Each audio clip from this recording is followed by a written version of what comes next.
Return the dress, Mom texted. The same dress I bought with my first paycheck before my stepfather slammed me against the doorframe for refusing to call him Dad. I hadn't set foot in that house for 11 years. But when I showed up for Grandma's funeral, everything cracked open. The woman who birthed me couldn't even look me in the eye, yet she had the audacity to demand back the one thing that symbolized my freedom. Standing in that chapel, watching them erase me from the family narrative, I realized some debts can't be forgiven, only collected. My name is Sierra Lane, and at 32, I'd built a life my mother couldn't even imagine. Head of cybersecurity analysis at a tech firm in Denver, corner office with a view of the Rockies, and most importantly, completely independent from the people who once called themselves my family. The text came through during my morning security briefing. I'd assigned Mom a special ringtone years ago, a sharp, clinical beep that matched our relationship. I almost ignored it, but something made me look. Return the dress, the black one, you know which. Your father wants it back. I stared at the screen until the words blurred. Your father. She still called him that, even though he'd never been anything close to a father to me. Ray Morrison had married my mother when I was 15, moved into our house with his construction worker hands and bourbon breath, and immediately decided I needed discipline. The dress, of course she meant that dress. I closed my eyes and saw it hanging in my closet back home, a simple black sheath dress from Nordstrom Rack. Nothing special to anyone else, but to me, that dress was everything. I'd bought it with my first real paycheck from the campus IT help desk, spent hours trying it on in the cramped dressing room, running my hands over fabric that I'd earned myself. No handouts, no strings, no conditions. Ms. Lane, my junior analyst, Marcus, was looking at me with concern. Should we continue with the penetration test results? I pocketed my phone. Give me 5 minutes. In the bathroom. I splashed cold water on my face and tried to process. Mom hadn't texted me in 8 months. The last time was to ask if I could help out with Ray's dental surgery. I'd sent the money, like always. $4,000 for root canals and crowns, transferred without a thank you or follow-up. Before that, it was my half-brother's community college tuition. Before that, the roof repairs. $47,000 over 10 years. I'd kept track in a spreadsheet, initially thinking I'd claim it on taxes as family support. But we both knew what it really was: guilt money, hush money, the price of keeping my existence at a comfortable distance. And now she wanted the dress. I pulled out my phone and started typing a response, then deleted it, started again, deleted. What could I possibly say? That she had no right, that Ray had forfeited any claim to my life when he shoved me into that doorframe, that calling him my father made me want to throw my phone across the bathroom. Instead, I wrote nothing.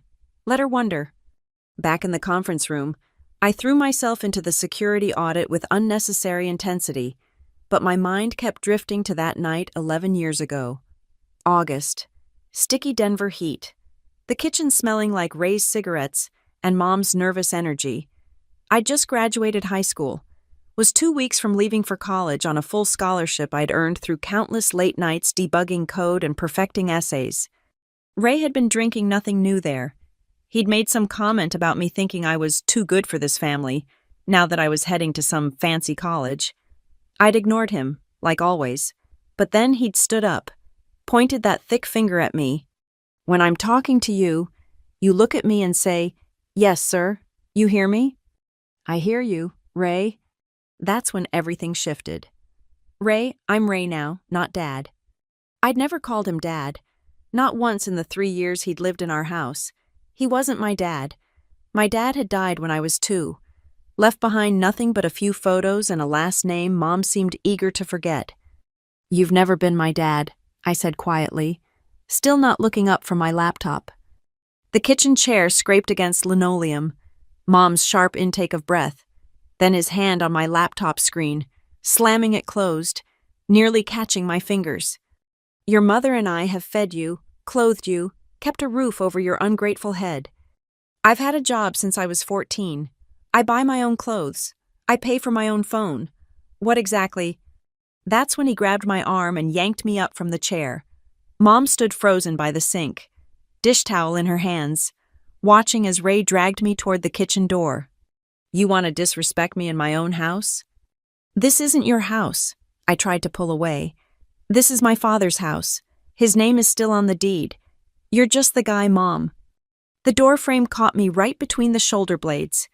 Pain shot down my spine as Ray held me there, his face inches from mine, breath hot with beer and rage. "You apologize right now, or you can find somewhere else to live." I looked past him to Mom. She was still holding that dish towel, wringing it between her hands. Our eyes met for just a moment before she looked away.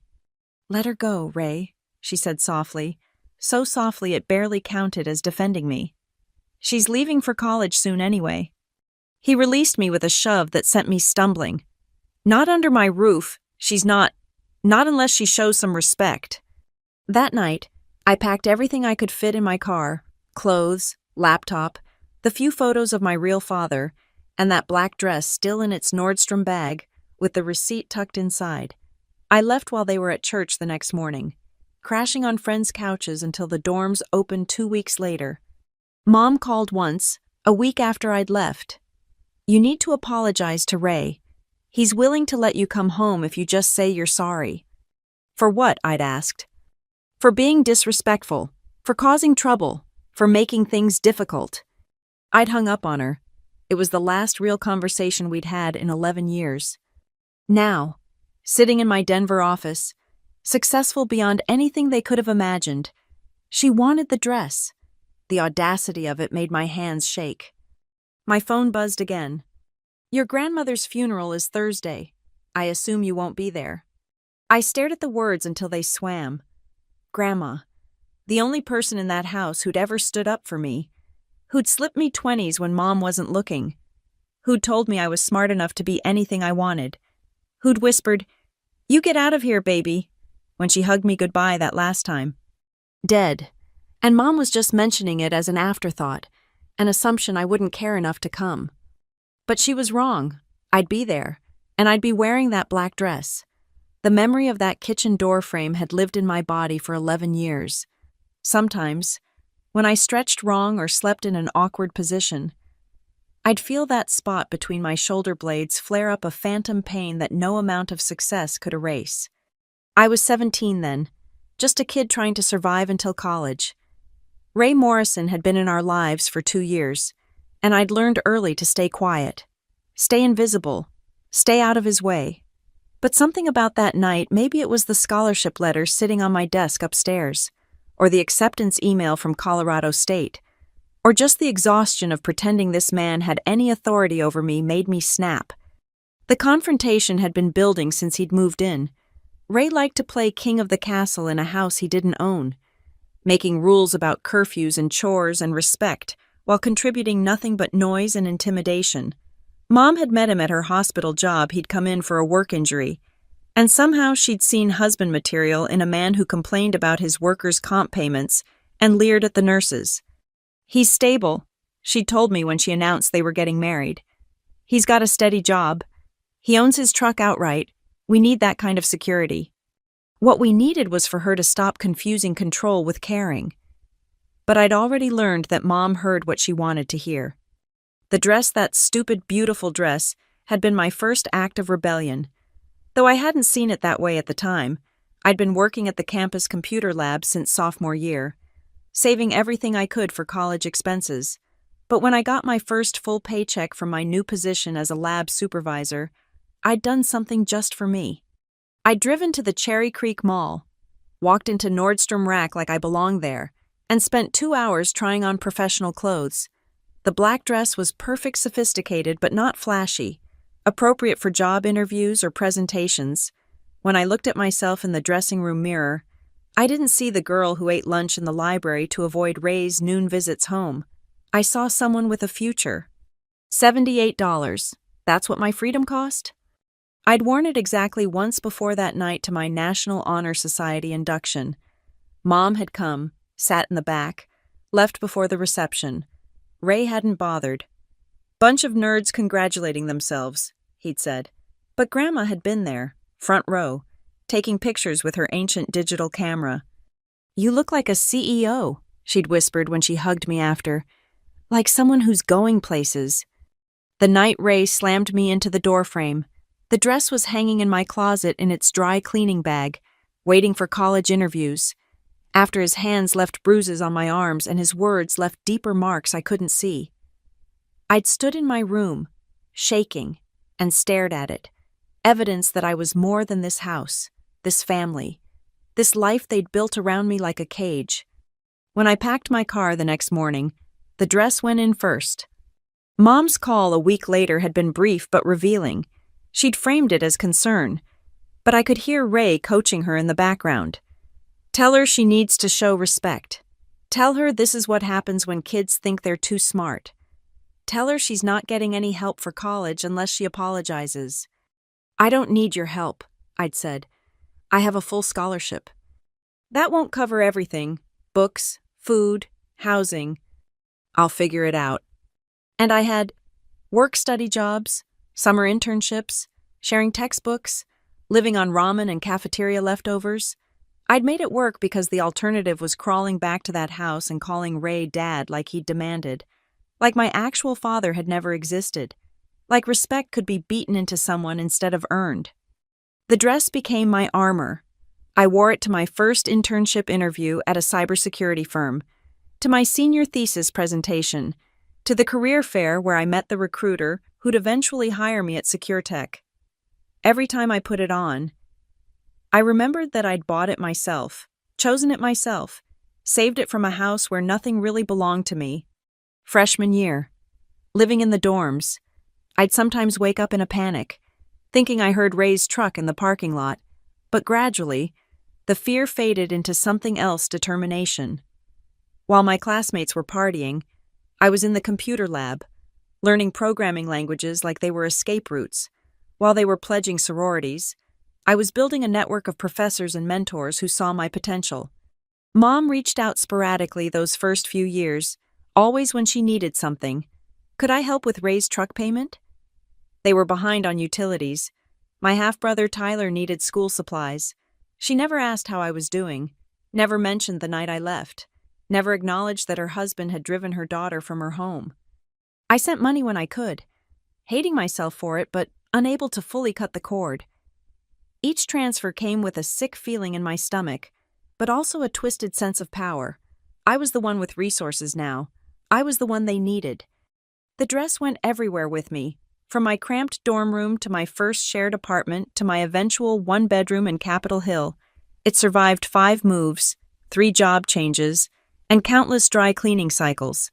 Sometimes I'd catch sight of it in my closet and remember 17-year-old me, buying it with such hope, having no idea it would become the symbol of everything I'd overcome. Ray never apologized. Of course he didn't. Men like Ray don't apologize. They just wait for the world to bend to their will. Mom never apologized either, though her silence was its own kind of statement. She'd chosen her side that night in the kitchen, and we'd all been living with the consequences ever since. But Grandma had called me the morning after I left. I was sitting in my friend Sarah's kitchen, trying not to cry into my coffee, when my phone rang. "You did the right thing," she'd said without preamble. "Don't you dare go back there. You're stronger than all of them put together." "I don't feel strong," I'd admitted. "Strength isn't about feeling it, baby. It's about doing what needs to be done even when you're scared, and you're doing it."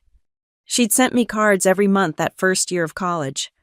Little notes of encouragement tucked inside with $20 bills I tried to refuse and couldn't. She was the only family member at my graduation, driving herself 6 hours even though Mom had forbidden her from encouraging Sierra's selfishness. Now she was gone, and Mom was texting me about a dress like it was just another transaction, like 11 years of absence could be reduced to a demand for property that was never theirs to begin with. I looked at the photo on my desk, Grandma and me at graduation, both of us beaming, me in my cap and gown and yes, that black dress underneath. She'd insisted on taking me to dinner after, to a fancy restaurant where she'd ordered champagne even though she didn't drink. "To my granddaughter," she'd toasted, loud enough for other tables to hear, "who got herself out and made something of herself. Your daddy would be so proud. It was the only time in years anyone had mentioned my real father with love instead of dismissal. I'd cried into my champagne, and Grandma had reached across the table to squeeze my hand. "Don't you ever let them make you small," she'd said. "You're bigger than their tiny lives, and they know it. That's why they tried to break you. But look at you now." Look at me now, I thought, staring at Mom's text, successful, independent, and still somehow expected to hand over pieces of myself on demand. But Grandma's funeral changed things. I wouldn't just be the absent daughter anymore. I'd show up, wearing that dress, and let them see exactly what they'd pushed away. The dress wasn't just fabric and thread. It was proof that I'd survived, thrived, built a life they couldn't touch, and they'd have to pry it off my cold, dead body before I'd give it back to the man who tried to break me for refusing to call him Dad. I flew into Denver International on Wednesday night, renting a car for the drive to my childhood home in Aurora. The black dress hung in a garment bag in the back seat, pressed and perfect. I'd considered wearing something else, anything else, but Grandma deserved to see me in the outfit that represented everything she'd believed I could become. The funeral home parking lot was fuller than I'd expected. Grandma had touched a lot of lives: church friends, neighbors, the women from her book club. I sat in my rental car for 10 minutes, watching people file in. None of them family I recognized. Finally, I smoothed down the dress, touched up my lipstick, and walked through the doors. The smell hit me first, that funeral home cocktail of flowers and formaldehyde that made my stomach turn. The second thing I noticed was the display board covered in photos. Grandma through the decades, smiling, laughing, living. I searched for any of the two of us together and found none. "Can I help you?" A funeral director appeared at my elbow, professionally somber. "I'm here for Helen Morrison's service. I'm her granddaughter." His eyes flicked to his clipboard. "Oh, I don't see you on the family list. Are you—" "Sierra Lane." I kept my voice steady. "Helen Morrison was my grandmother." "I see. Well, the family is gathering in the Rosewood Room, just down the hall to your left." The Rosewood Room was small, intimate. Mom sat in the front row between Ray and Tyler. My half-brother, who I'd last seen when he was 12, he was 23 now, broad-shouldered like his father, wearing an ill-fitting suit. None of them looked up when I entered. I took a seat in the back row. Other family members filtered in: Ray's sister and her kids. Some distant cousins from Mom's side I barely remembered. They all glanced at me with varying degrees of recognition and discomfort before looking away. The service was starting in 15 minutes. I watched Mom accept condolences, watched her dab at her eyes with tissues, watched her lean into Ray's shoulder for support. The grieving daughter, supported by her loving husband. It was a performance worthy of an award. "Sierra." A soft voice made me turn. Aunt Patricia, Mom's younger sister, stood in the aisle. She'd moved to California years ago, smart enough to put distance between herself and the family dysfunction. "Hi, Aunt Pat." She sat beside me, studying my face. "You look good, honey, successful." "Thanks, I'm doing well. I heard Grandma used to brag about you, said you were some kind of computer genius, making good money out in Denver. She talked about me." Patricia's laugh was bitter. "Only when your mom wasn't around. You know how that goes." I did know. The family dynamics hadn't changed, just calcified into harder patterns. "The dress looks nice," Patricia added quietly. "I remember when Grandma told me about it, how proud you looked wearing it at some school thing." So Grandma had shared that moment, kept it alive in the family memory even if Mom tried to erase me. The knowledge made my throat tight. The funeral director appeared at the front of the room. "If everyone could take their seats, we'll begin momentarily." Patricia squeezed my hand before moving to sit with other relatives. I stayed in the back, invisible, forgotten, exactly where they'd placed me. The service began with a pastor I didn't recognize talking about Helen Morrison as if he'd known her intimately. He spoke of her devotion to family, her love for her daughter and son-in-law, her joy in her grandson. Singular. One grandson. Tyler. I existed in the erasure, in the space between words. in the careful editing of a life to fit the narrative they'd all agreed upon. When the pastor called for family members to share memories, Mom stood first. "My mother was my best friend," she began, voice trembling. "She supported me through everything, especially when I remarried and blended our family. She loved Ray like a son and Tyler like her only grandchild." The words hit like physical blows.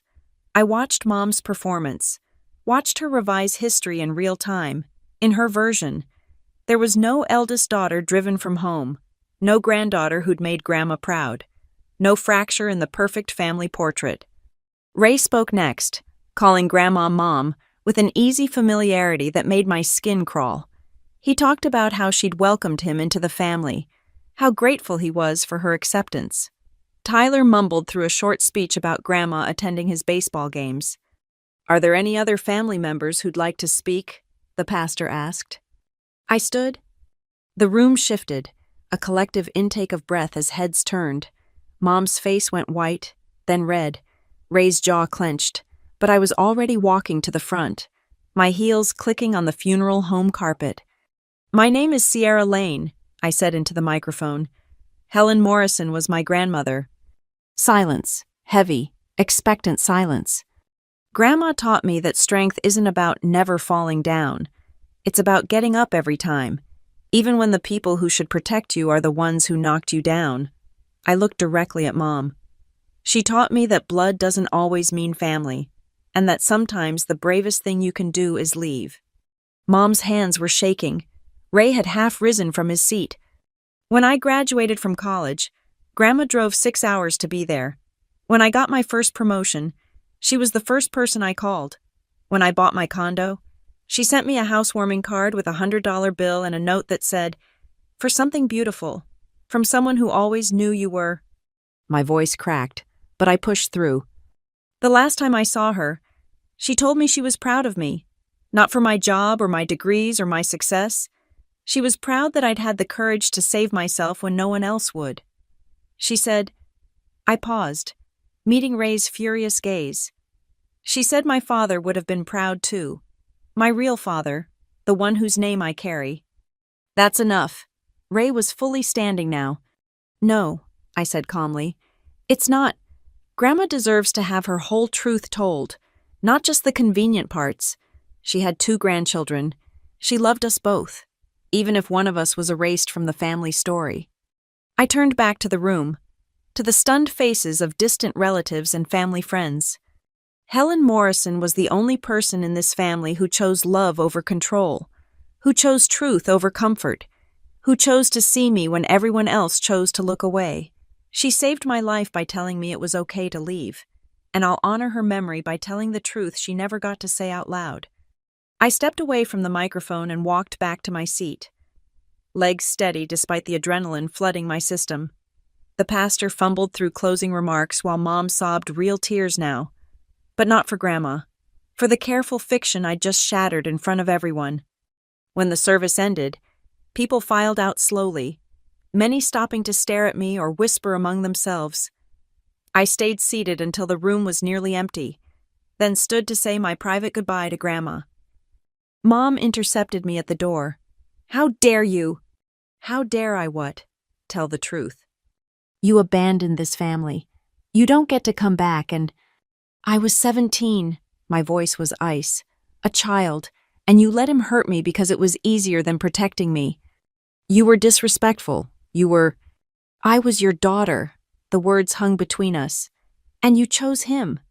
Ray appeared at her shoulder, face mottled with rage. "You need to leave, now." "I'm not 17 anymore. Ray, you can't throw me out of public places." "The dress," Mom said suddenly. "You wore it on purpose, to mock us." I almost laughed, even now, at her mother's funeral. She was fixated on that dress. "I wore it because Grandma loved seeing me in it, because it represents everything she wanted for me: independence, success, freedom from people like you. People like—" Ray stepped forward. "Your grandmother loved me. I was more family to her than you ever were." "Is that why she left me the house?" The words fell out before I'd planned to say them. but watching their faces shift from anger to shock to disbelief was worth the premature revelation. "What?" Mom's voice was barely a whisper. "Her lawyer called me last week. Didn't you wonder why you haven't heard from him yet? She left me the house, the one with my father's name still on the deed, the one you've been living in rent-free for over a decade." It was a guess, but their faces told me I was right. They hadn't heard from the lawyer yet. Grandma had made sure I'd know first. "You're lying," but Mom's voice wavered. "Ask the lawyer. I'm sure he'll be in touch soon." I moved past them toward the door. "Oh, and Mom, I'll be keeping the dress. Consider it payment for the $47,000 I've given you over the years. Though really, it's worth so much more than that." I left them standing there in the funeral home doorway, their carefully constructed world crumbling around them. In the parking lot, I sat in my rental car and cried for Grandma, for the 17-year-old girl who'd had to save herself, for all the years of family I'd never get back. But they weren't tears of regret. They were tears of release. Grandma's final gift wasn't just the house. It was permission to stop trying to earn a place in a family that had already written me out of their story. I drove back to my hotel. The black dress still perfect, still mine, still symbolizing everything they'd never been able to take from me. Tomorrow I'd meet with Grandma's lawyer. Tonight, I'd raise a glass of champagne to the woman who'd loved me enough to let me go, and trusted me enough to give me the last word. Back in my hotel room, I hung the black dress carefully in the closet and opened my laptop. The funeral had shaken something loose in me, a need to quantify exactly what this dress meant, not just emotionally, but practically. If Mom wanted to reduce our relationship to transactions, I'd show her the real ledger. I pulled up my financial records, the ones I'd been keeping since college. At first, tracking the money I sent home had been about taxes, hoping to claim family support deductions, but over the years, it became something else: evidence, proof of a relationship that only flowed one direction. The folder was labeled Family Expenses in my cloud drive, neutral, clinical, like everything else about how I'd learned to manage my connection to them. I opened the spreadsheet and started from the beginning. March 2015, $500 for Mom's car repair. I'd been surviving on ramen and campus food bank visits, but she'd called crying about needing to get to work. July 2015, $200 for Tyler's school expenses. He would have been 13 then. I later found out from Aunt Patricia the money went to Ray's DUI lawyer. December 2016, $2,000 for Christmas and bills. I'd spent that Christmas alone in my dorm room, eating Chinese takeout while they enjoyed the holiday I'd helped finance. The numbers added up, year after year. $500 here, $1,000 there, sometimes more, always with a story, always urgent, always with the unspoken understanding that this was what family did. Never mind that family was supposed to be reciprocal. The largest single transfer was in 2019, $8,000 for Ray's dental work. Mom had called me sobbing, saying he was in so much pain he couldn't work, that they'd lose the house if he couldn't get back to construction jobs. I'd emptied half my emergency fund and eaten beans and rice for 3 months to build it back up. There was no thank you card, no follow-up call, just another request 6 months later for Tyler's community college tuition. By my count, I'd transferred $47,832 to Mom over 10 years.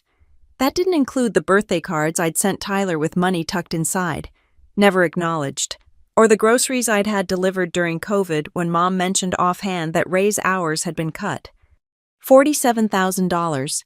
I could have used that for a bigger down payment on my condo, could have traveled, invested more aggressively, or just not spent years anxiously checking my bank balance after each transfer. But the real cost wasn't monetary. It was in the therapy sessions where I unpacked why I felt obligated to buy their love, the relationships I'd sabotaged because I didn't know how to accept care without suspicion, the times I'd worked myself sick because financial security felt like the only real safety net. I closed the laptop and walked to the window. Denver sprawled out below, lights twinkling in the darkness. This city had saved me, given me opportunities to build a life where my worth wasn't contingent on how quietly I could disappear. The dress hung in the closet like a talisman. $78 at Nordstrom Rack in 2013. The first thing I'd ever bought that was purely for future me, not survival me. When I wore it to that National Honor Society induction, I'd felt like I was wearing possibility itself. Mom's fixation on it made more sense now. It wasn't about the dress. It was about what it represented. Every time I succeeded while wearing it, I proved that their narrative was wrong. I wasn't the disrespectful daughter who needed Ray's firm hand. I was the girl who'd gotten out, who'd made something of herself without their help in spite of their harm. My phone buzzed. A text from an unknown number. "This is Tyler. Mom gave me your number. Can we talk?" I stared at the message. Tyler had been 12 when I left, caught in the crossfire of a war he didn't start. Part of me wanted to protect him from the truth. The other part remembered that protection without honesty was just another cage. I'm at the Hampton Inn downtown, room 412. 20 minutes later, there was a knock on my door. Tyler stood in the hallway, looking uncomfortable in his funeral suit. He was taller than Ray now, but carried himself with the same uncertain energy I remembered from his childhood, always trying to take up less space than his body required. "Thanks for seeing me," he said. I gestured him inside.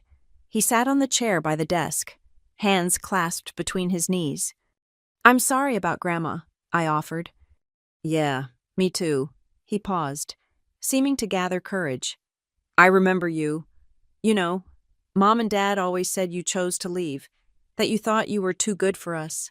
But I remember." "What do you remember?" "The night before you left, I heard the fight. Heard Dad Ray yelling. Heard something hit the wall. Mom told me the next morning you decided to leave for college early. But your car was already gone, and your room was empty except for the furniture." My throat tightened. "I didn't want to leave you." "I know." He looked up at me then, and I saw our shared mother in his features, but also something else, a questioning, a refusal to accept easy answers.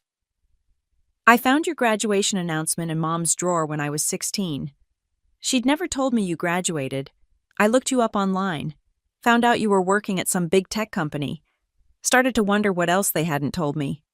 "Tyler, Grandma used to talk about you when they weren't around, said you were brilliant, that you'd made something of yourself. She showed me pictures once you in that black dress at some work thing. You looked happy, successful, nothing like the selfish brat Dad always described." The dress, even in secret, it had been telling my story.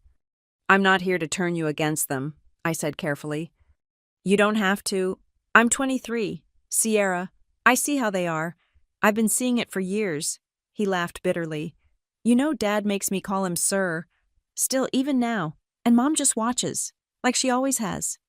"Why are you still there?" "Where else would I go?" "I barely finished community college. Work part-time at a warehouse. Dad says I'm lucky he lets me stay rent-free, though I pay for groceries and utilities, says I should be grateful." I saw myself in him then trapped by circumstances and the insidious voice that said this was what family meant, but also saw the difference. He was questioning it, pushing back in small ways, looking for cracks in the foundation. "The house," I said suddenly. "Grandma left it to me." His eyes widened. "Seriously?" "I just found out. Haven't decided what to do with it yet. Dad's gonna lose his mind. He's been talking about selling it after Grandma died, using the money to buy a truck for his new contracting business." Of course he had. Ray had been spending inheritance money in his mind before Grandma was even buried. "Tyler, can I ask you something? What do you know about my father, my biological father?" He shifted uncomfortably. "Not much. Mom doesn't talk about him. There's no pictures or anything. Dad always said he was a deadbeat who abandoned you both." Another lie. My father had died in a car accident when I was 2. He'd been coming home from his shift at the hospital. He'd been a radiologic technologist, had just gotten promoted. Grandma told me the truth when I was 16. Showed me his obituary she'd saved. He'd been 26 years old, excited about being a dad, planning to buy a house for his young family. "He died," I told Tyler. "Car accident. He never abandoned anyone. Tyler's face went through several expressions: surprise, anger, a dawning understanding of just how deep the lies went. Why would they? Because Ray needed to be the only father figure, needed me grateful for his presence instead of resentful of his intrusion. Hard to demand I call him Dad if I'm allowed to honor my actual father's memory. Shit. Tyler ran his hands through his hair. Sorry. This is a lot. I know.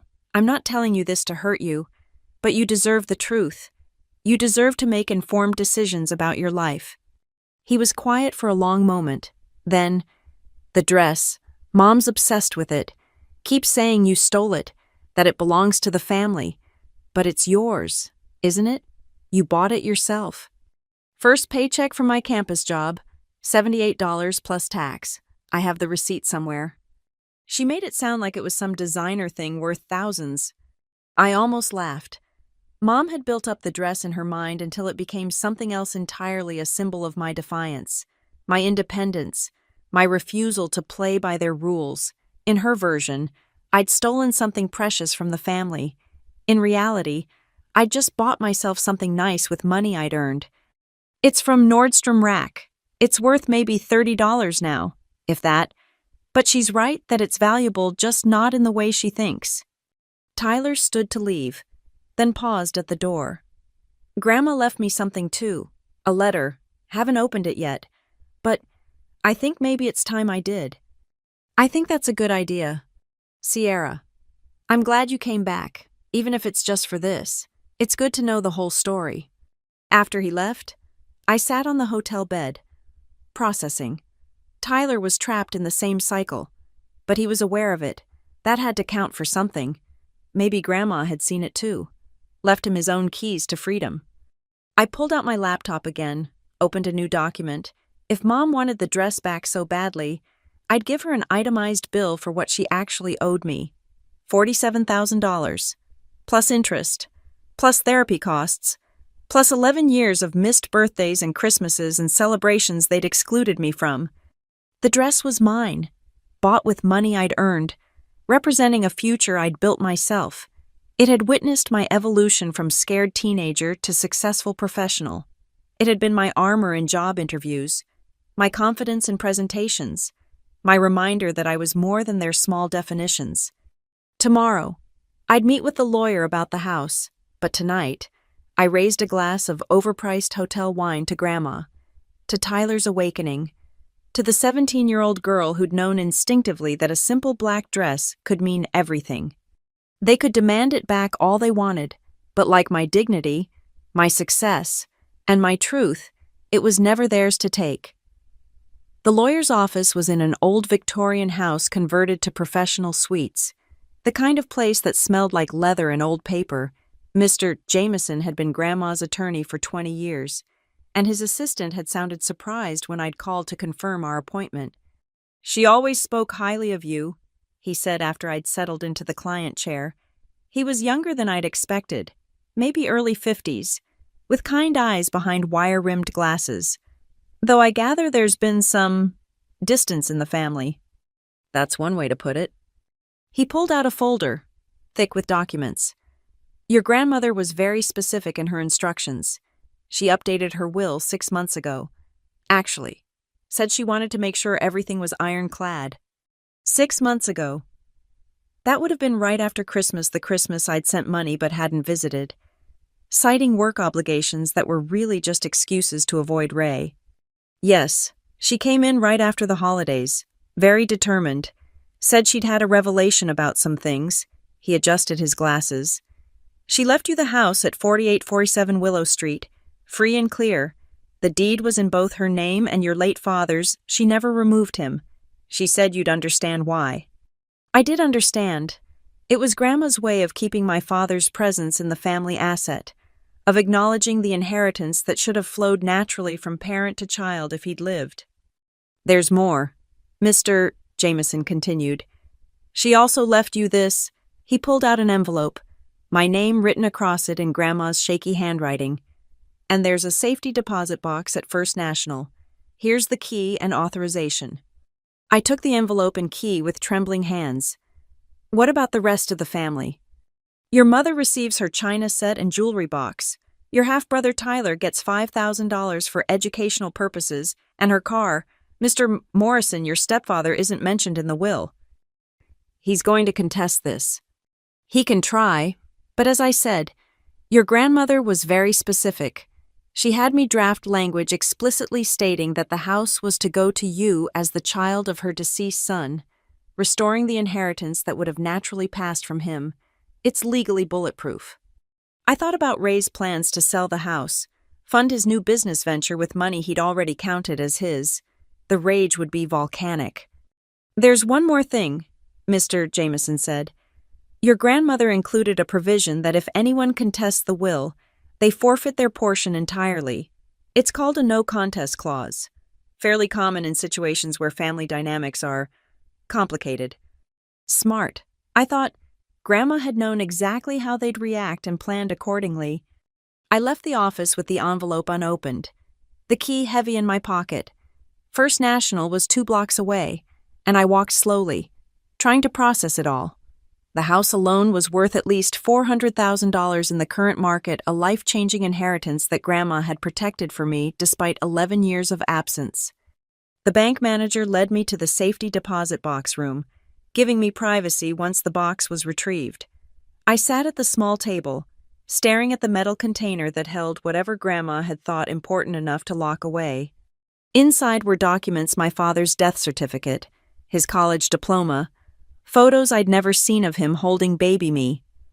There was also a small velvet box containing his wedding ring and a folded letter dated just 6 months ago.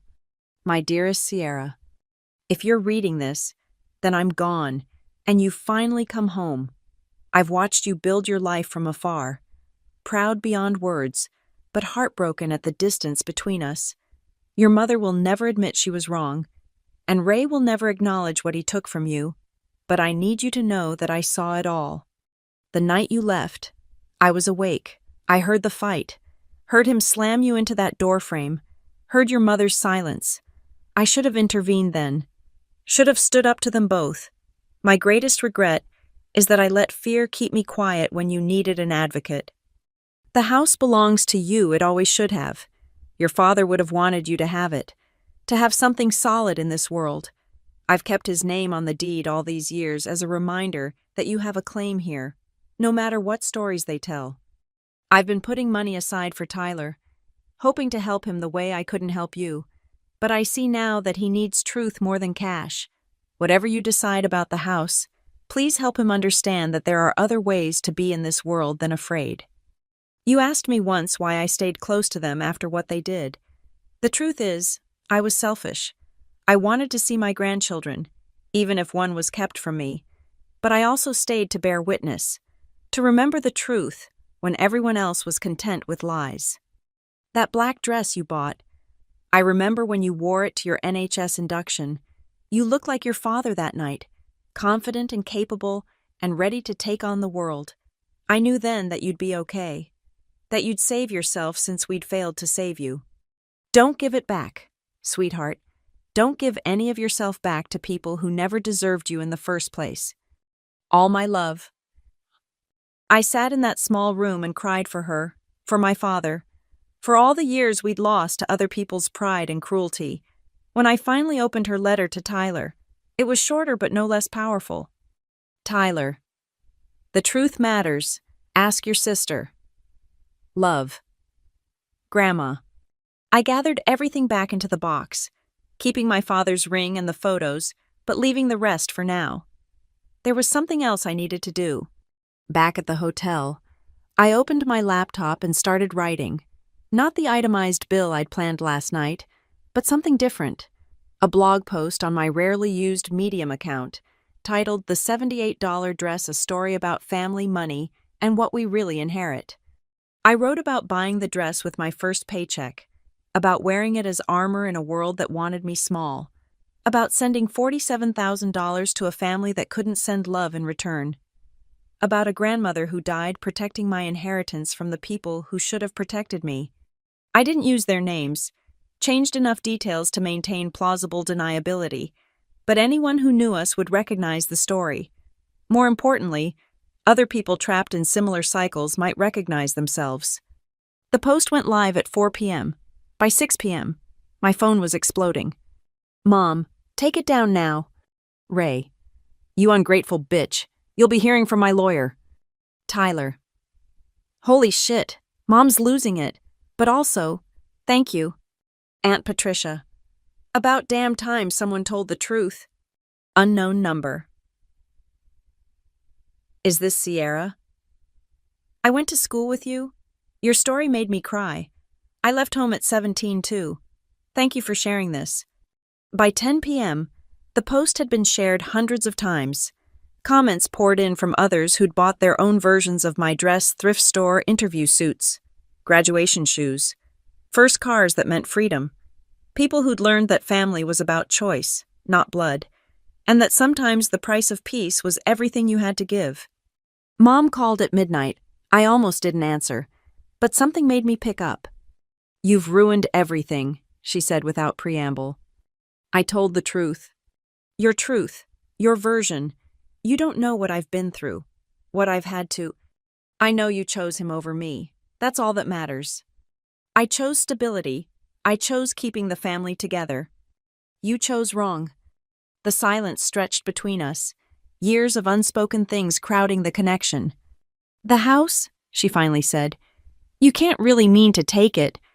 It's already mine. Grandma made sure of that. We'll contest it. Ray knows lawyers. Read the will. Mom, you contest it. You lose everything. Even the china set you're getting gone. Is it worth it? Another pause. I could hear her breathing. The same anxious rhythm from that night in the kitchen. The dress, she whispered. Just give back the dress. It's all I asked for.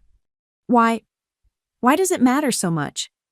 Because every time I see it in pictures, every time Patricia mentions it, every time I remember you wearing it, I see my failure. I see the daughter who got away, who made something of herself without us. Do you know how that feels?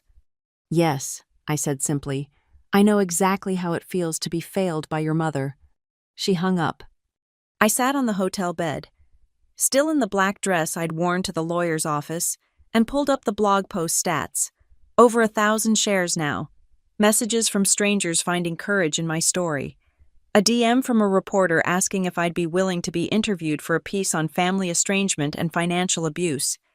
The dress had done its job once again, given me the strength to tell my truth, but it had become bigger than just my story. It was every first-generation success story, every child who'd saved themselves, every person who'd bought their own armor with money no one could take back. Tomorrow, I'd drive by the house, my house, and decide what to do with it. Tomorrow, I'd figure out how to help Tyler escape his own cage. Tomorrow, I'd start the legal proceedings to protect what Grandma had left me. But tonight, I ordered room service and champagne, toasted my father's memory with his ring on a chain around my neck, and read every single comment from people who'd found hope in a $78 dress and the girl who'd refused to give it back. The dress hung in the closet, waiting for whatever came next. It had been my freedom, my armor, my proof of survival. Now it was my flag, planted firmly in the ground of my own life, declaring that some things' dignity, truth, self-worth weren't for sale at any price. The invitation came through Tyler, texted at 7 a.m. on Friday. Mom wants to meet, all of us, tomorrow at 2 p.m. at the house. She says to discuss things like adults. Dad will be there. I stared at the message over my morning coffee. 3 days had passed since the blog post went viral, since Mom's midnight call, since the world had shifted on its axis. My phone had been silent from their end after that initial explosion, which worried me more than the angry texts had.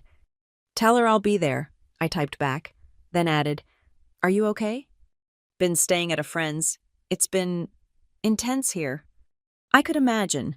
Ray's control depended on silence, on the family accepting his version of reality. My post had shattered that, exposed the dynamics to sunlight. Men like him didn't handle exposure well. Saturday arrived gray and drizzling, fitting weather for what felt like a final confrontation. I dressed carefully, black slacks, white silk blouse, And yes, the dress worn as a sophisticated jacket. If they wanted to discuss things like adults, I'd show them what an adult looked like. The house looked exactly the same, yellow siding faded to beige, front porch sagging slightly, Ray's truck dominating the driveway. But now it was mine, or would be, once the paperwork cleared. The knowledge sat strange in my chest, like wearing shoes a size too big. Tyler answered the door. He looked exhausted, stress written in the dark circles under his eyes. "They're in the living room," he said quietly. "Been arguing all morning about strategy." The living room hadn't changed either.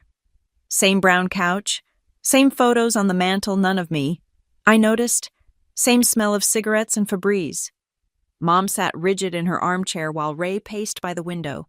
They both turned when I entered. "Sit," Ray commanded, pointing to the couch. I remained standing. "I'm fine here, thanks."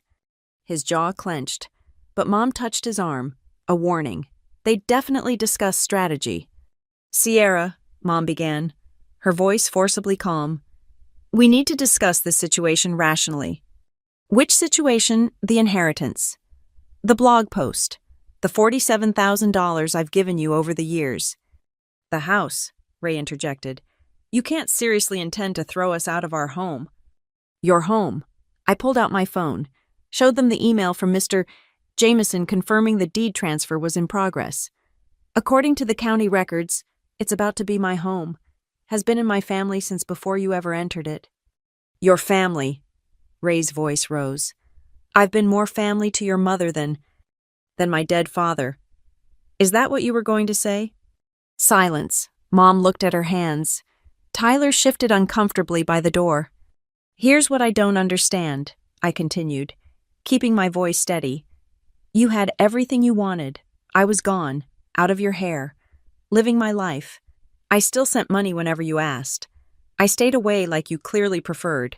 So why the dress? Why demand the one thing that was purely mine?" Mom finally looked up. It was Ray's idea. "Donna." Ray's warning was sharp. But she kept going, words spilling out like water through a broken dam. "He saw that photo Patricia posted on Facebook. You at some tech conference, wearing the dress, standing at a podium. He said it wasn't right.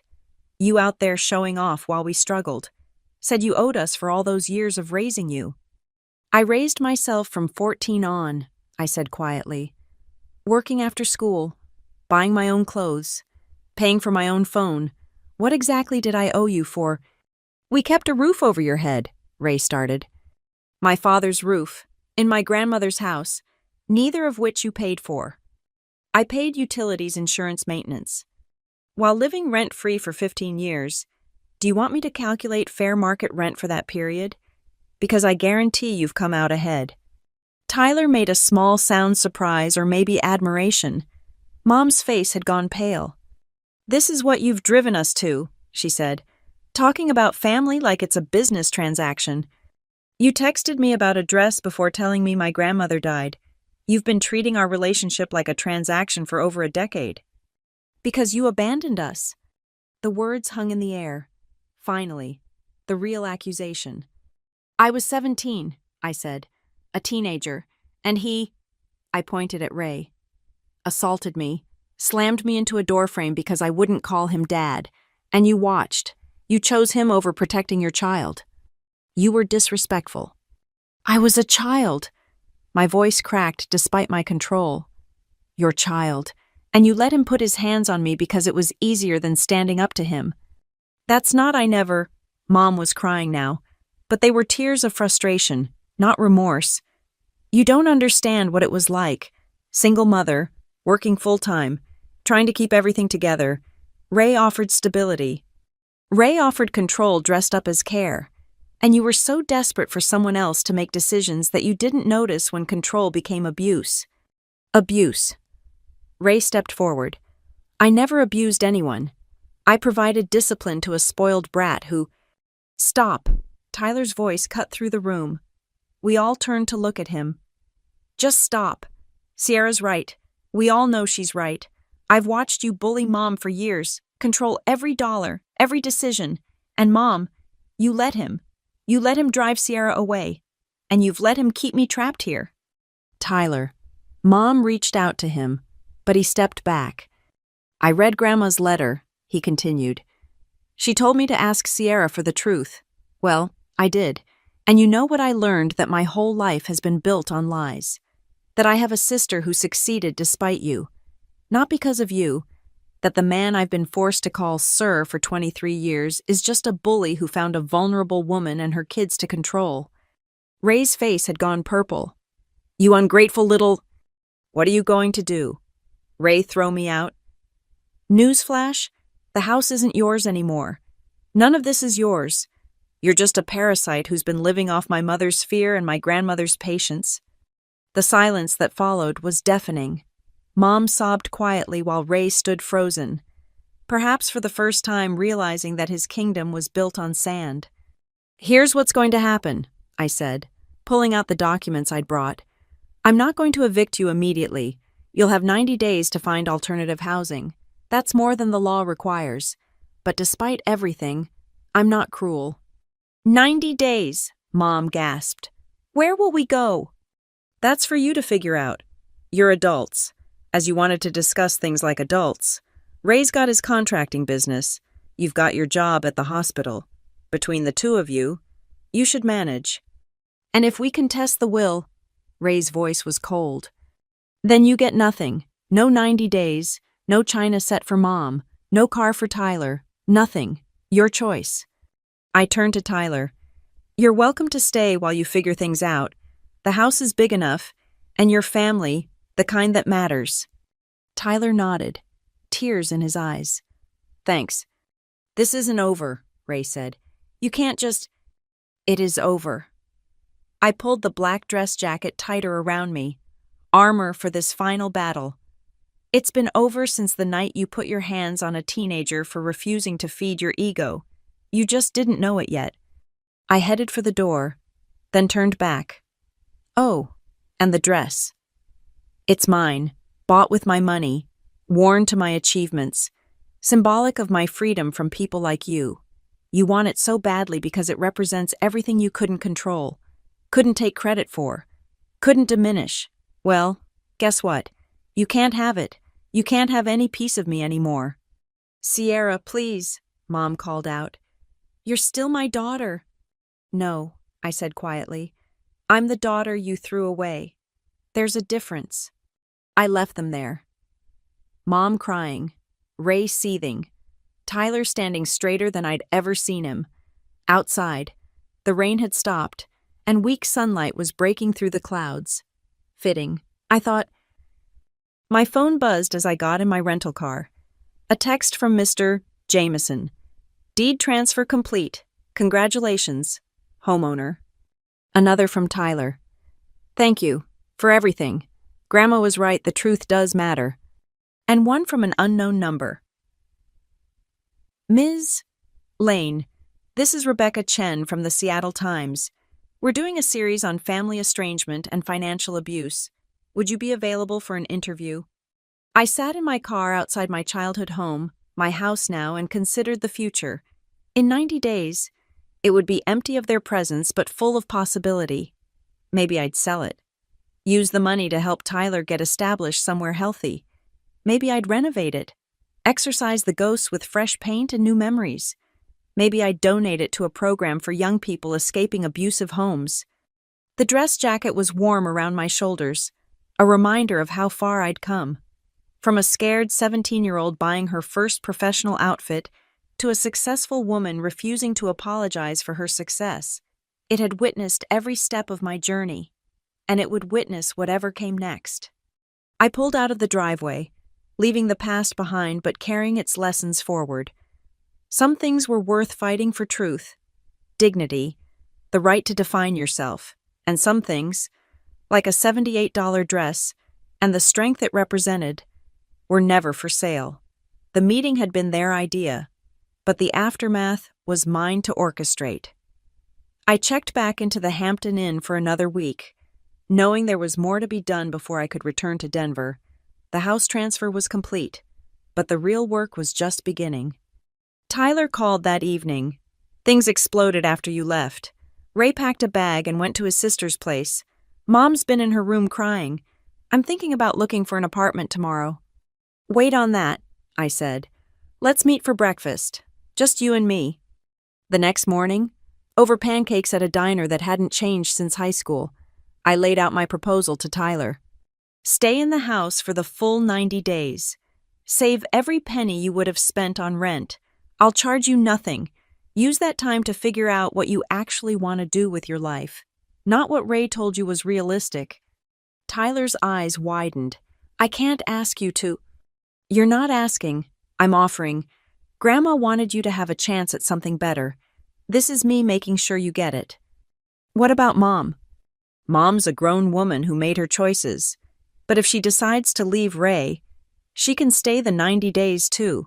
That's as generous as I'm prepared to be. Tyler nodded slowly, processing. You know he's not going to leave quietly. Right, Ray doesn't handle losing well. I thought about the security cameras I'd already ordered for the property. Let me worry about Ray. That afternoon, I met with a property management company. If I was going to be an unwilling landlord for 3 months, I'd do it properly. They'd handle any maintenance issues, collect documentation, and serve as a buffer between me and whatever drama unfolded. By Tuesday, my phone had accumulated 17 missed calls from Ray and 43 texts ranging from threats to pleas to incoherent rage. I screenshot everything, forwarding it all to Mr. Jameson just in case. The call from Rebecca Martinez at the Seattle Times came while I was reviewing security system quotes. Your blog post has really resonated with our readers, she said. We'd like to do a deeper piece on financial abuse within families, and your story perfectly illustrates patterns we're seeing nationwide.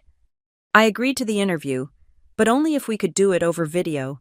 I wanted to be back in Denver, in my own space, when I told this story again. Wednesday brought an unexpected visitor. Aunt Patricia stood at my hotel room door with a bottle of wine and a grim expression. Thought you could use this, she said, holding up the bottle. We sat on the small balcony, drinking wine from hotel room cups while she filled in gaps I'd never known. Your mom was different before, Patricia said. When your dad was alive, she was confident, independent, had opinions, but after he died, it's like she forgot how to make decisions. Ray showed up right when she was most vulnerable. That doesn't excuse what she let happen. No, it doesn't. I tried to tell her when you left that she was making a mistake. She said I didn't understand the pressure of being a single parent. Maybe I didn't, but I understood that you don't sacrifice one child's safety for another's stability. Did you know Grandma left me the house? Patricia smiled. I helped her find Mr. Jameson. She came to me after last Christmas, said she'd had enough of watching Ray treat her home like his personal kingdom. She wanted to make sure you got what was rightfully yours. Why didn't anyone tell me what was happening, that she was sick? She wasn't sick, honey. Heart attack in her sleep. And as for telling you your mom had everyone convinced you wanted nothing to do with the family, she'd forward your texts about the money you sent but edit out anything personal. Made it seem like you were just fulfilling an obligation. The manipulation ran deeper than I'd realized. Mom had been curating my image to the family as carefully as she'd erased me from it. Thursday morning brought legal documents from Ray's lawyer, actually just a paralegal friend who'd drawn up a threatening letter. I forwarded it to Mr. Jameson, who responded within an hour, amateur hour, I'll handle this. Tyler texted updates throughout the day. Mom had started packing. Ray had come by to get more clothes and ended up in a screaming match with her in the driveway. The neighbors were starting to notice the drama. By Friday, I was exhausted. The emotional labor of managing this crisis from a hotel room was wearing on me. But then something shifted. My blog post had been picked up by a larger platform, and messages poured in from strangers sharing their own stories. A woman in Michigan who'd supported her family through nursing school only to be called selfish for moving away for a better job. A man in Florida whose parents demanded he pay back the cost of raising him when he came into an inheritance. Story after story of adult children treated like ATMs by the very people who should have celebrated their success. I started a spreadsheet, tracking common themes, financial abuse, emotional manipulation, the weaponization of family values to justify exploitation. By the time I finished, I had enough data for a dozen articles. That evening, Tyler called with news. Mom left, packed up this morning, and went to stay with her friend Carol. She left Dad Ray a note saying she needs time to think. How do you feel about that? Honestly relieved. Maybe without him constantly in her ear, she'll remember who she used to be. Maybe, I said, though I doubted it. Some people were too comfortable in their cages to ever really leave them. Saturday was supposed to be my last day in town, but something made me drive by the house one more time. Ray's truck was in the driveway, and I could see him through the window, pacing and gesturing wildly on the phone. I parked across the street and called Tyler. Is he supposed to be there? No, Mom took her key back, and I changed the locks yesterday like you suggested. Call the police, report a break-in. I'm recording everything from here. What followed was almost anticlimactic. 2 patrol cars arrived within 10 minutes. Ray tried to bluster his way through an explanation, claiming he still lived there, that this was all a misunderstanding. But Tyler calmly showed the officers the deed transfer, explained the 90-day notice, and mentioned the changed locks. Ray was escorted off the property with a warning about trespassing.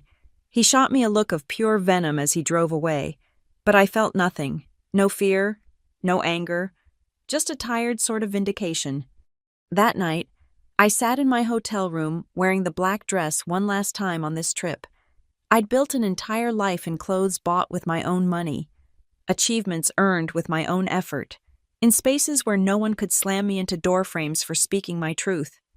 The dress had been my first declaration of independence, purchased with hope and worn with defiance. Now it was just a dress well made, classic, a little worn at the seams but still perfectly mine. The power had never been in the fabric. It had always been in the girl who refused to give it back. My phone buzzed with a text from Tyler. Found something in Grandma's room. She had a box of photos of you, from graduation, your first job, that tech conference. Mom must have sent them to her over the years. Want me to save them for you? Yes, I typed back, throat tight with unexpected emotion. So Mom had shared those moments with Grandma, even while erasing me from the family narrative. People were complicated, I realized, capable of cruelty and care in the same breath, of love and betrayal intertwined like DNA strands. But understanding didn't mean forgiving, and forgiveness didn't mean forgetting. I'd spent 11 years building a life that didn't require either. Tomorrow I'd fly back to Denver, back to my real life. The interview with the Seattle Times would run next week, possibly sparking more stories, more connections, more truth-telling. The house would sort itself out with Tyler as my eyes and ears. Ray would rage and threaten and eventually slink away to find some other family to terrorize. Mom would either find her backbone or remain bent forever. None of that was my responsibility anymore. I pulled out my laptop and started writing a follow-up blog post. The dress is just a dress. The money was just money. The house is just a house. But the story of a girl who bought her freedom for $78 and refused to sell it back at any price, that's what matters. That's what lasts. That's what can't be taken away, no matter how hard anyone tries. To everyone who messaged me this week, your dress matters. Your freedom matters. Your truth matters. Don't give it back. Not for family. Not for guilt. Not for any amount of money. Some things aren't for sale. Keep your receipts. Tell your stories. Wear your armor. And never, ever apologize for surviving. I posted it at midnight, watching the first comments roll in. By morning, I'd be home. The black dress would go back in my closet, waiting for the next presentation, the next milestone, the next moment when I needed to remember who I was and how far I'd come. But its work here was done. I'd stood in my childhood home wearing my own success and told the truth they'd tried to bury with me at 17.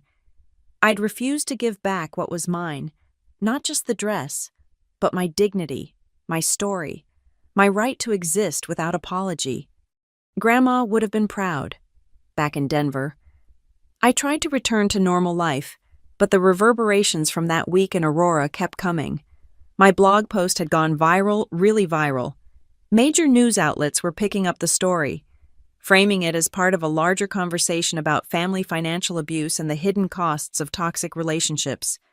My work inbox was flooded with interview requests, and my personal email overflowed with stories from others who'd lived similar experiences. I spent evenings reading through them, seeing my own pain reflected in hundreds of variations. Then came the call that changed everything. Ms. Lane, this is Sandra Phillips from the Denver District Attorney's Office. We've received some concerning information about your family situation, particularly regarding an incident from 2013. My stomach dropped. What kind of information? A neighbor of your mother's, Mrs. Chen, came forward after reading your story in the Times. She has video footage from her security camera that she believes captured an assault. She says she's held on to it all these years, waiting for you to come forward. Mrs. Chen. I barely remembered her, an elderly woman who lived across the street, always tending her garden.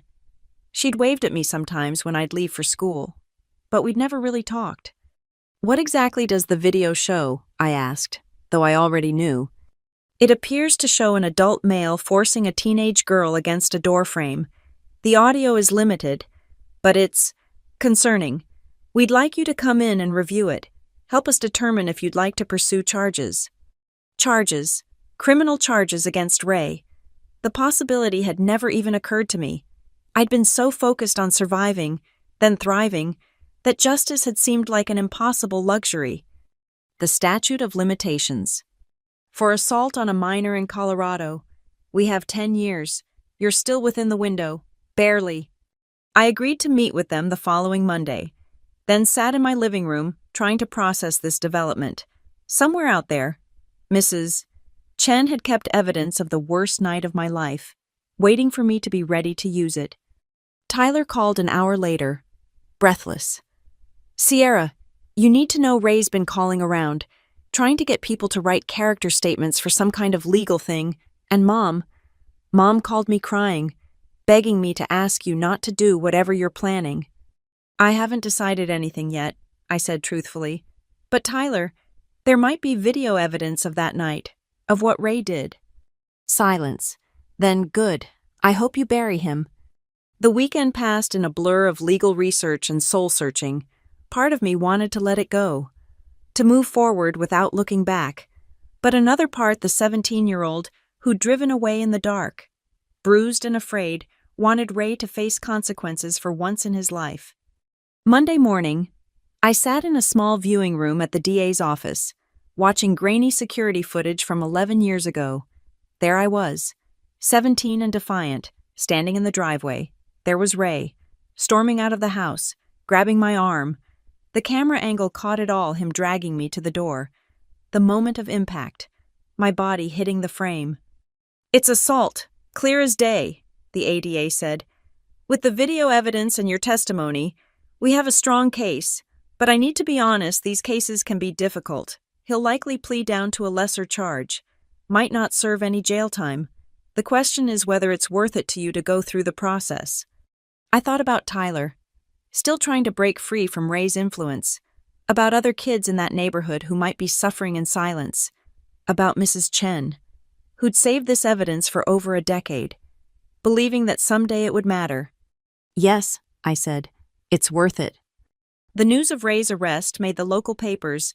Aurora man charged with assault after viral blog post leads to video evidence. Mom called me 17 times that day. I didn't answer any of them. But Tyler did, and he reported back. She's a mess.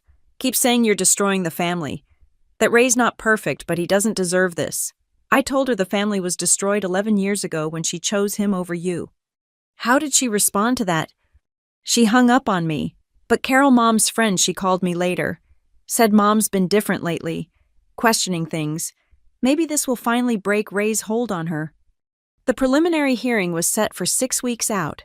I threw myself into preparation, working with the prosecutor to build the strongest case possible. The video was damning, but they wanted more character witnesses, documentation of the pattern of control and abuse. That's when the unexpected allies started emerging. First was Tyler, who provided a detailed statement about years of Ray's controlling behavior, then Aunt Patricia, who documented her concerns in emails to friends over the years. Even some former neighbors came forward with stories of things they'd witnessed but hadn't known how to address. But the biggest surprise was the letter that arrived at my lawyer's office 3 weeks before the hearing. "I know I have no right to ask for your forgiveness," Mom had written in shaky handwriting. "But I need you to know that I see it now, all of it, what he was, what I let him do, what I let him take from us. I'm prepared to testify if it helps. I know it's too late to be the mother you needed then, but maybe I can at least tell the truth now." I stared at the letter for a long time, trying to feel something. Vindication, hope. But all I felt was tired. Some bridges, once burned, couldn't be rebuilt. They could only be acknowledged as ash. The hearing arrived on a Tuesday morning. I wore a charcoal suit professional, serious, adult, but underneath, I wore a black silk blouse that had been cut from the same bolt of fabric as the dress. A friend who worked in fashion had helped me track it down, a small piece of continuity with the girl who'd bought her first armor. Ray looked smaller in the courtroom, older. His lawyer tried to paint the video as a misunderstanding, a moment of parental discipline taken out of context, but the footage spoke for itself. So did Tyler's testimony about the pattern of control. So did the neighbors who'd come forward. And then Mom took the stand. She looked fragile, diminished, like grief had hollowed her out from the inside, but her voice was steady as she recounted that night, admitting she'd stood by and watched, too afraid of losing her security to protect her child. "I failed my daughter," she said, looking directly at me for the first time in years. "I chose my own comfort over her safety, and I've been paying for that choice every day since, even if I was too stubborn to admit it." Ray's face went purple as she continued, detailing years of financial control, emotional manipulation, and the ways he'd systematically isolated our family from support systems. It was the testimony of a woman finally waking up from a long, terrible sleep. In the end, Ray took a plea deal, 18 months probation, anger management classes, and a permanent restraining order keeping him away from both Tyler and me. It wasn't the dramatic justice my 17-year-old self might have wanted, but it was something, a record, accountability, truth spoken in a court of law. Outside the courthouse, Mom approached me tentatively. "Sierra, Don't," I said gently but firmly. "I'm glad you told the truth. I'm glad you're getting help. But we can't go back. Too much has happened." She nodded, tears streaming down her face. "I know. I'm so sorry. And I'm so proud of who you've become, despite everything." "Not despite," I corrected. I became who I am because I had to. Because you and Ray left me no other choice." Tyler was waiting by my rental car, a duffel bag at his feet. He was moving to Denver, starting fresh with a job at a tech startup I'd helped him connect with. The house would be sold. The proceeds split according to Grandma's will, giving him enough for a real start. "You ready?" I asked. "Yeah, just thank you for everything, for showing me there was another way to live." As we drove away from Aurora, I thought about circles closing and new ones beginning. The dress that started it all was retired now, hanging in my closet like a museum piece, but its work was done. It had carried me from scared teenager to successful adult, from silence to truth-telling, from victim to whatever I was now survivor seemed too small a word. The blog had become a book deal. The story had become a movement. The $47,000 had become evidence in a civil suit my lawyer was building. But most importantly, the 17-year-old girl who'd bought a dress with her first paycheck had become a woman who understood that some things were worth more than money, more than family peace, more than comfortable lies. She'd learned that sometimes the most expensive thing you could do was stay silent, and the most valuable thing you could own was your own truth. Worn like armor, black as night and twice as strong, the meeting request came through my assistant on a Thursday morning, 6 months after the hearing. "Your mother would like to schedule a time to meet. She says it's about the house sale and some items of your grandmother's." I stared at the message, surprised she'd gone through professional channels rather than trying to text or call directly. Maybe she was finally learning about boundaries. Schedule it for next Tuesday, 2 p.m., at the Marriott downtown, I told my assistant. Conference room B, and please arrange for security to be present. Tyler had warned me she'd been trying to reach out through him, but he'd held firm. He was thriving in Denver, sharing an apartment with 2 other young professionals, taking night classes in computer science. The sale of the house had given him breathing room to figure out who he was without Ray's shadow looming over every decision. Tuesday arrived crisp and bright. I dressed carefully, a navy suit this time, professional armor for a different kind of battle. In my briefcase, I carried the folder I'd been assembling for months' bank statements, transfer records, a printed copy of every text message asking for money over the past decade. Mom was already waiting when I arrived, and the sight of her stopped me short. She'd lost weight. Her hair was its natural gray, and she wore a simple cardigan instead of the overdone outfits Ray had always insisted on. She looked smaller, older, more real than I'd seen her in years. "Thank you for seeing me," she said quietly. I sat across from her, the conference table between us like a moat. "You said this was about Grandma's things." "Partly." She pulled out a manila envelope. "These are the items from her safety deposit box that belong to your father. I knew she'd want you to have them." I took the envelope but didn't open it. "And the other part?" She pulled out her checkbook, hands trembling slightly. "I've been going through our finances, my finances. Now, I found records of all the money you sent over the years, $47,832. "That's correct. I want to pay you back." I leaned back, studying her. "With what money and why now?" "The house sale, after Tyler's portion and the legal fees, left me with about $60,000. I've been staying with Carol, working extra shifts. I don't deserve to keep money that was taken from you under false pretenses." "It wasn't taken. I sent it willingly." "Did you—" Her eyes met mine, clearer than I'd seen them in years. "Or did I manipulate you with guilt and the illusion of family obligation while giving nothing in return?" The honesty was jarring. This wasn't the mother I knew, the one who spoke in justifications and revisions. "What happened to you?" I asked. She almost smiled. "Therapy happened, court-ordered for Ray, voluntary for me. Turns out when you spend 15 years with someone who controls every aspect of your life, you forget how to think for yourself." The therapist. "She's helping me remember who I was before, who I might still be able to become." "And who is that?" "I don't know yet, but I know who I don't want to be anymore. The woman who chose a man's comfort over her daughter's safety. The woman who erased her first husband's memory to accommodate her second husband's ego. The woman who—" Her voice cracked. "Who stood in that kitchen and watched her teenage daughter get hurt and did nothing." I let the silence stretch, processing this version of my mother accountable, self-aware, seemingly genuine in her regret. "The money," she continued, writing out a check. "It's not enough. Nothing could be enough. But it's what I can do now." "I don't want your money." "Then donate it, burn it, frame it as a reminder of what not to do. But I can't keep it. Every dollar represents a moment I failed you, a time I took advantage of your success while resenting you for it." She slid the check across the table. $47,832. Everything I'd given, returned. "What about Ray?" I asked. Her face hardened. "The restraining order violation landed him in jail for 30 days. His sister posted bail, but he's staying with her now. The divorce will be final next month." "You're divorcing him."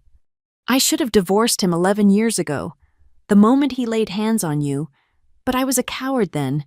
I'm trying not to be one now." I picked up the check, studying it. This money had meant so much at different times, survival for them, resentment for me, evidence of a relationship that only worked in one direction. Now it was just paper and numbers. "If I take this," I said slowly, "it doesn't fix anything. We don't suddenly have a relationship. The past doesn't get erased." "I know. I'm not trying to buy forgiveness. I'm trying to balance the scales. Maybe to stop taking from you, even if I can never give back what really matters. I folded the check and put it in my briefcase. I'll donate it. There's a program for teens aging out of foster care. Helps them get established. Seems appropriate. Mom nodded, tears streaming down her face. Your father would have liked that. He always wanted to help kids who didn't have advantages. Tell me about him, I said suddenly. The real him, not Ray's version. For the next hour, she talked about David Lane, respiratory therapist, amateur guitarist, the man who cried when I was born and spent hours just holding me, who'd been driving home from a double shift to help pay for their new house when a drunk driver ran a red light, who'd been planning to take me to the zoo that weekend for the first time. He would have been so proud of you, she finished. The way you stood up for yourself, the career you built, the person you became. He was like that, determined, principled. You get that from him. I wish I remembered him. You were so young, but sometimes, the way you'd set your jaw when you were concentrating, or how you'd hum while working Pure David, Ray hated those moments, I think because they reminded him that you were never really his to control. We sat in silence for a moment, sharing the grief of what should have been a father who lived, a mother who protected, a family that chose love over control. I should go, Mom said finally, gathering her purse. Thank you for seeing me, for listening. Mom, I called as she reached the door. She turned, hope flickering in her eyes. I'm glad you're getting help. I hope you find who you're supposed to be. Maybe, she said softly. I'll start with trying to be the mother you deserved, even if it's too late for us. Maybe I can learn to be better for someone else. Volunteer work, perhaps, with kids who need advocates. That sounds like a good start. She left, and I sat in the conference room alone, processing. The check in my briefcase felt heavier than its paperweight $47,000 worth of complicated history, converted into hope for kids who needed what I'd had to provide for myself. That evening, Tyler came over for dinner at my apartment. I told him about the meeting, showed him the check. She's really trying, he said, surprised. Maybe, or maybe this is just another performance. Time will tell. You don't trust her. I don't trust anyone who's shown me who they are that clearly, but I can appreciate the effort, and I can hope she becomes someone better, even if it's not for my benefit. We ate Thai food and talked about his classes, his new girlfriend, the life he was building free from Ray's shadow. He was seeing a therapist too, unpacking years of being told he was worthless without Ray's guidance. I've been thinking about that dress, he said suddenly. The famous dress, what it represented. What about it? I want to buy something like that. Not a dress, obviously, but something that's just mine, that represents my freedom. Maybe a really good laptop for school, something I choose, I save for, I earn. That sounds perfect. Will you help me pick it out? You know about computers and symbolic purchases. I smiled. Of course. After he left, I sat at my desk and wrote a letter to accompany the donation check. I told them about a 17-year-old girl who'd bought a dress with her first paycheck, who'd been forced to leave home for refusing to call a violent man dad, who'd built a life anyway. I asked them to use the money for kids facing similar impossible choices, who needed their own version of a $78 dress, something that belonged only to them, that represented a future beyond their current circumstances. Then I opened the envelope Mom had given me.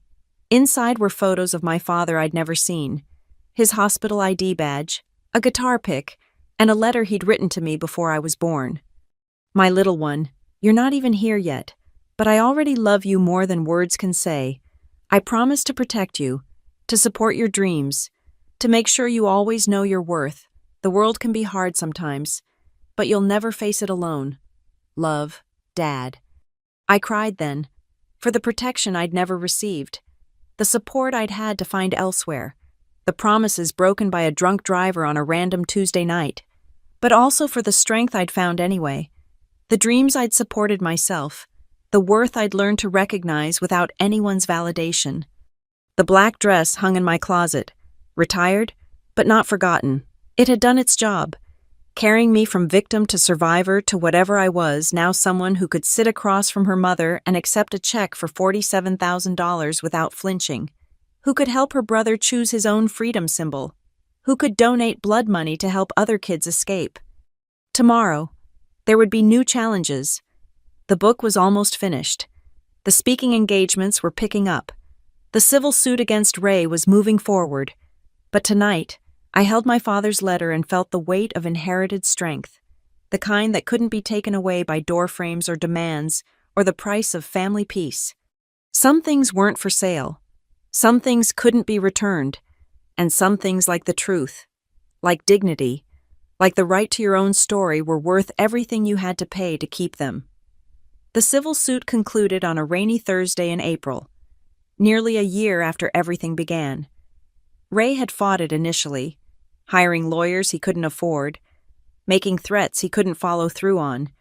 But security footage, bank records, and witness testimonies have a way of making even the most belligerent people face reality. The judge awarded me $30,000 in damages, not the full amount I'd sought, but enough to make a statement. Ray was also ordered to pay my legal fees and issued a permanent injunction against contacting me or Tyler. He'd aged visibly during the proceedings, his bluster replaced by a sullen acceptance that his kingdom had crumbled. I donated the settlement money to the same program that had received Mom's repayment. The director called to thank me personally, telling me they'd use the funds to create the Independence Award, a grant for young adults escaping abusive homes to purchase professional clothing for job interviews. "We're calling it the Black Dress Fund," she said. "After your story, is that okay?"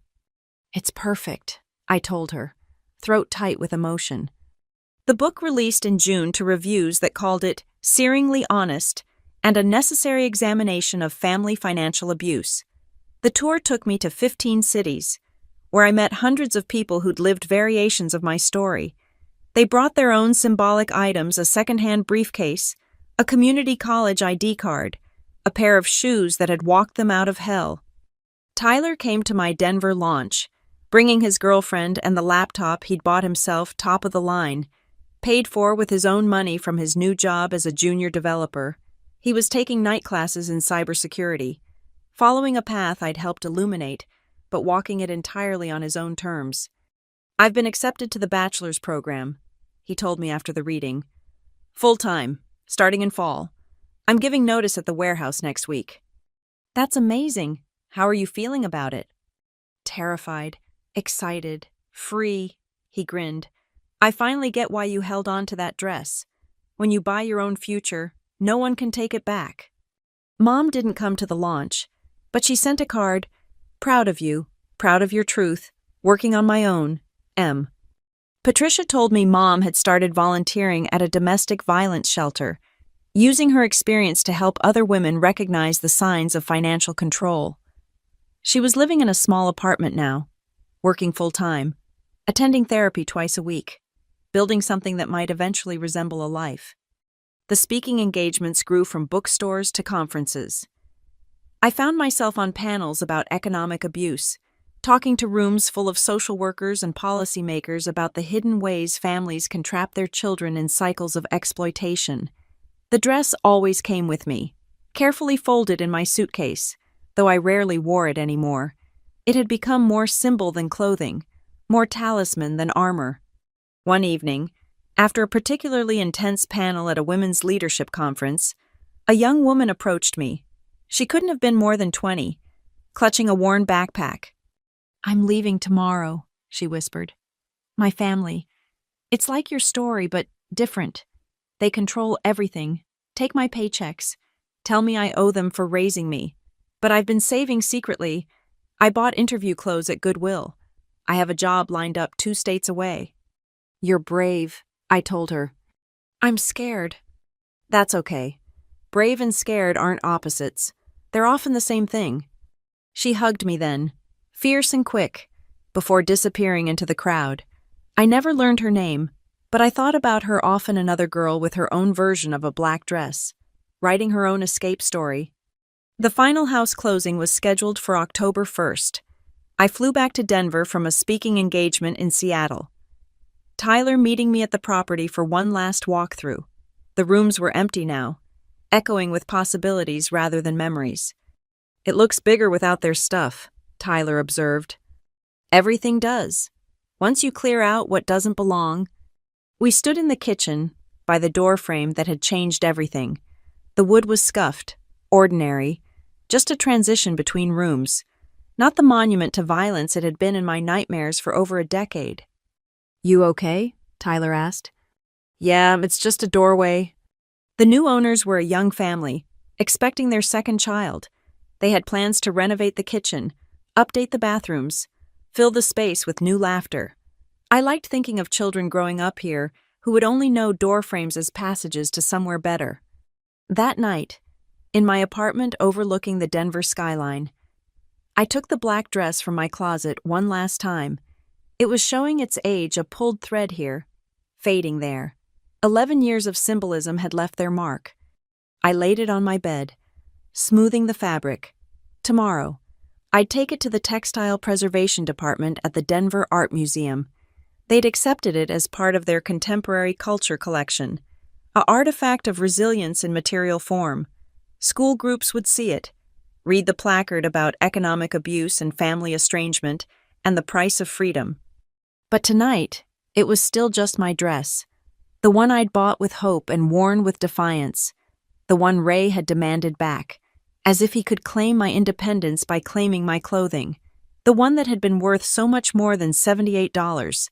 Though that had been everything I'd had to spend. My phone buzzed, a text from an unknown number, but the area code was familiar. "This is your mother.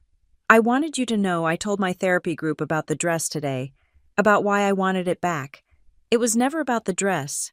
It was about control, about trying to pull you back into a life where I had power. I see that now. I'm sorry it took me so long." I stared at the message for a long moment, then typed back, "Thank you for seeing it. That matters." 3 dots appeared, disappeared, appeared again. Finally, "I love you. I know that doesn't fix anything, but it's true." I didn't respond. Some truths came too late to change anything, even if they were real. But I didn't delete the message either. The book tour would resume next week. There were talks of a documentary, perhaps a podcast series exploring other stories like mine. The Black Dress Fund had helped 17 young people so far, each buying their own piece of independence. Tyler was thriving, Mom was trying, Ray was someone else's problem now. And me, I was standing in my own apartment, successful beyond 17-year-old Sierra's wildest dreams, surrounded by a life I'd built from scratch. The girl who'd bought a dress with her first paycheck had become a woman who understood that freedom wasn't something you purchased once it was something you chose every day, over and over, no matter the cost. Tomorrow, the dress would become history, but tonight, it was still mine. A reminder that some things' dignity, truth, the right to leave what harms you are never for sale, no matter who thinks they own you. I raised a glass of wine to the dress, to the girl who'd bought it, to everyone still saving for their own escape, to Mrs. Chen who'd kept the evidence, to Grandma who'd kept the faith, to Tyler who'd found his courage, even to Mom, who might yet find her way to someone worth being. The city lights sparkled beyond my windows, each one a story, a struggle, a hope. Somewhere out there, someone was planning their escape, someone was buying their first piece of freedom. Someone was learning that family isn't always blood, that love isn't always control, that staying isn't always strength. To all of them, I offered the only wisdom I had. Your dress is out there. Your freedom is possible. Your truth matters. Don't give it back. Not for anyone. Not for any price. Not ever. Thank you so much for listening to this story. I'd love to know where you're listening from. Please comment below and share your thoughts about Sierra's journey. If this story resonated with you, please subscribe to the channel and hit the like button. And if you want more people to hear this story, please hit the hype button to help it reach others who might need to hear that their freedom is worth fighting for. Your support means everything. Until next time, keep writing your own story.